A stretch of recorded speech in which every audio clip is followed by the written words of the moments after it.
বন্ধুরা বন্ধ হচ্ছে 2FA অর্থাৎ আধার কার্ড দিয়ে টাকা তোলার সময় যখন আপনারা কাস্টমারের ফিঙ্গারপ্রিন্টের মাধ্যমে টাকা তুলছেন তখন কিন্তু রিটেলারকে অর্থাৎ যার নামে আইডি রয়েছে তাকে কিন্তু ফিঙ্গার দিতে হয়।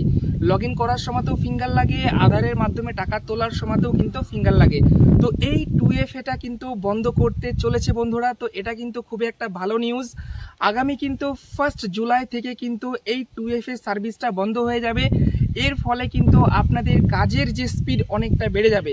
এই যে 2FA ছিল বন্ধুরা, এই 2FA এর ফলে কি হতো, আপনারা যখন কোনো কাস্টমারের APS এর মাধ্যমে টাকা তুলতে যেতেন তখন APS এ ঢোকার সময়তে একবার আপনাকে 2FA করতে হতো, মানে যার নামে আইডি ছিল তাকে লাগতো ফিঙ্গার, প্লাস টাকা তুলতে গিয়ে তখন আর একবার লাগতো। ফলে এর ফলে আপনার যে কাজের স্পিড সেটা অনেকটা ডিলে হয়ে যেত।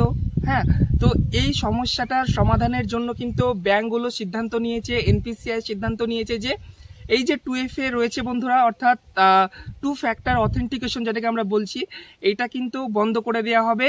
শুধুমাত্র যার নামে আইডি রয়েছে, মানে যে রিটেলার রয়েছে, তাকে শুধুমাত্র দিনে একবার আইডিতে লগ ইন করে APS এ ঢুকে 2FA করে নিতে হবে। তারপরে কিন্তু সারা দিন আর কোনো রকমের 2FA লাগবে না। তো এটা কিন্তু খুবই গুড নিউজ একটা বন্ধুরা। আগামী 1 জুলাই থেকে এই যে 2FA বন্ধ হচ্ছে এটা কিন্তু চালু হয়ে যাবে।